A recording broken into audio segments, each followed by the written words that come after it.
నమస్తే, welcome to Telugu రాజ్యం. నేను సిరి. నిన్న చూసినట్టయితే ఇండస్ట్రీలో మన బాక్స్ ఆఫీస్ వద్ద అయితే ఒక 4 సినిమాలు రిలీజ్ అయ్యాయి. సో అసలు ఆ సినిమాలు ఎలా ఉన్నాయి, ఏంటి అనేది మనకి వివరించడానికి మనతో పాటు ఉన్నారు ప్రముఖ సినీ రాజకీయ విశ్లేషకులు భరద్వాజ్ గారు. నమస్కారం సార్. నమస్తే సార్, నిన్న చూసుకున్నట్టయితే ఒక 4-5 సినిమాలు అయితే ఒకటే రోజున రిలీజ్ అయిపోయాయి. కొంత సినిమాలకైతే కొంత మంచి టాక్ కూడా వచ్చింది. సో ఈ రిలీజ్ అయిన సినిమాలు వీటి పరిస్థితి ఎలా ఉంది సార్? అంటే ఛాంపియన్ సినిమా 4 కోట్ల పైన వసూలు చేసింది అనేది వాళ్ళు చెప్తున్నారు. ఛాంపియన్ సినిమా మీద చాలా హోప్స్ ఉన్నాయి అందరికీ. శ్రీకాంత్ గారు అబ్బాయి రోషన్ ఆ సినిమా హీరో. అలాగే మలయాళం నుంచి తీసుకొచ్చినటువంటి హీరోయిన్, ఆవిడకు కూడా ఒక క్రేజ్ ఏర్పడింది రిలీజ్కు ముందే. పైగా తన డబ్బింగ్ తనే చెప్పుకుంది ఆవిడ. వీటితో పాటు ఆ కథ మీద ఒక కాన్ఫిడెన్స్ ఉంది ఆయనకి, డైరెక్టర్ ప్రదీప్ అద్వైతంకి.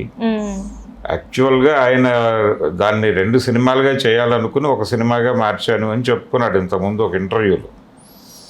అది బైరాన్పల్లిలో జరిగినటువంటి తెలంగాణ సాయుధ రైతాంగ పోరాట కాలం నాటి కథ. అది ఆ టైంలో బైరాన్పల్లిలో జరిగినటువంటి కొన్ని ఇన్సిడెంట్స్ని తీసుకుని ఒక ఫుట్బాల్ ఛాంపియన్ కావాలి అనుకున్నటువంటి ఒక వ్యక్తి కథని ప్రేమ కథతో మిక్స్ చేసి, అంటే ప్రజాయుద్ధ నేపథ్యంలో ఒక ప్రేమ కథ చెప్పాలి అనేది ప్రోగ్రామ్. కానీ అది క్రేజ్ క్రియేట్ చేయగలిగింది, ఆడియన్స్లో క్రేజ్ క్రియేట్ చేయగలిగింది. అలాగే క్రేజీ ప్రొడక్షన్ హౌసెస్ అన్నీ ఇన్వాల్వ్ అయి ఉన్నాయి దానిలో. వైజయంతి మూవీసు, స్వప్న సినిమా దగ్గర నుంచి మొదలు పెడితే జమినీ కిరణ్ గారి వరకు ఒక 5-6 ఉన్నారు ఆ సినిమాకి నిర్మాణ రంగంలో నిలబడినటువంటి వాళ్ళు. వీళ్ళందరూ ఉండటం వలన బహుశా ఆ సినిమాకి ఒక క్వాలిటీ వచ్చింది, ఒక క్వాలిటీ అవుట్పుట్ వచ్చింది. సినిమాని బాగా ప్రమోట్ చేశారు వాళ్ళు. విజువల్ స్కేలింగ్ చాలా బాగుంది ఆ సినిమాలో. ఇవన్నీ కలిసి థియేటర్లో ఆడియన్స్ని ఎంగేజ్ చేయగలిగింది. కానీ సినిమా బయటకు వచ్చిన తర్వాత ఆలోచిస్తే ఏ అంశాన్ని సమగ్రంగా చెప్పలేదు డైరెక్టర్ అనేటువంటి ఒక ఇబ్బందికరమైనటువంటి వాతావరణం కూడా ఏర్పడింది. అందుకని ఓపెనింగ్స్ బాగానే ఉన్నాయి. సినిమాకి 4.5 కోట్లు కలెక్ట్ చేసిందని చెప్పడం గొప్ప విషయమే లోకల్ మార్కెట్లో. కానీ ఆ సినిమా ఎంతవరకు ముందుకు వెడుతుంది అనేది అనుమానం. దానికంటే తక్కువ కలెక్ట్ చేసినటువంటి సినిమా ఆది సాయి కుమార్ శంబాల సినిమా 3 కోట్ల పైన కలెక్ట్ చేసింది అని చెప్తున్నారు.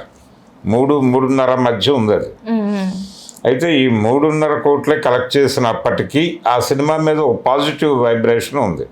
బాగుంది అనే టాక్ వచ్చింది. సినిమా నిలబడుతుంది అనేటువంటి ఒక నమ్మకం ఏర్పడింది. వాళ్ళు ఆల్రెడీ నిన్న ఆ విషయాన్ని సాయి కుమార్ గారు ప్రకటించారు. చాలా కాలం తర్వాత మా కుటుంబానికి దక్కినటువంటి ఒక విజయంగా ఆయన చెప్పుకున్నాడు. అది ఆ సినిమాకి సంబంధించిన వ్యవహారం. ఆ తర్వాత ఇంకొక సినిమా, అంటే కొంచెం కాంట్రవర్సీ క్రియేట్ అయ్యి సినిమా రిలీజ్ అయింది, దండోరా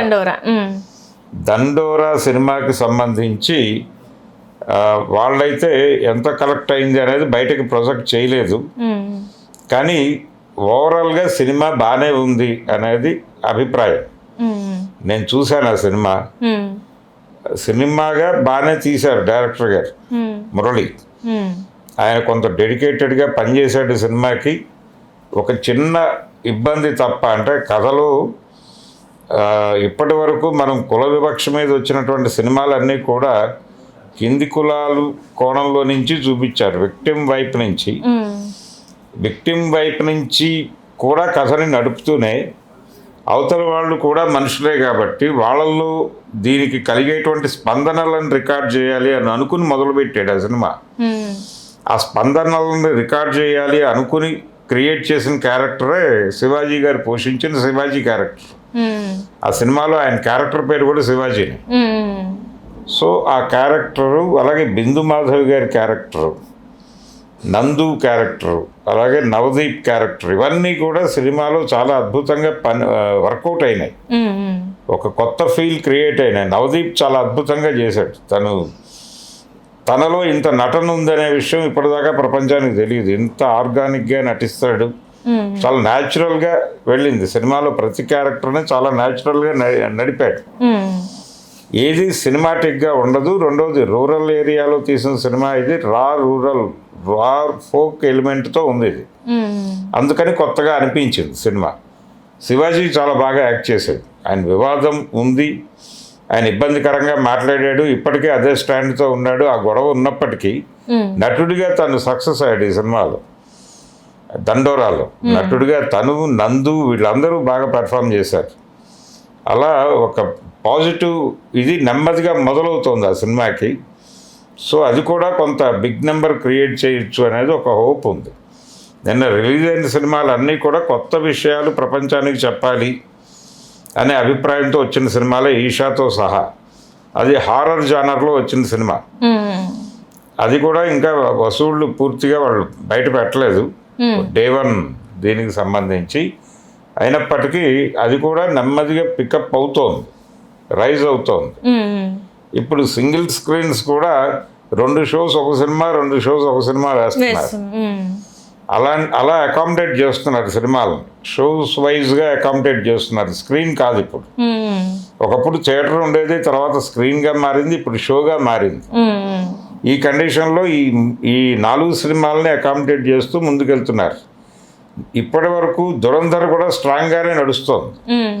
అఖండ తాండవం కూడా ఇంకా పూర్తిగా పెర్ఫార్మెన్స్ వదిలిపెట్టలేదు.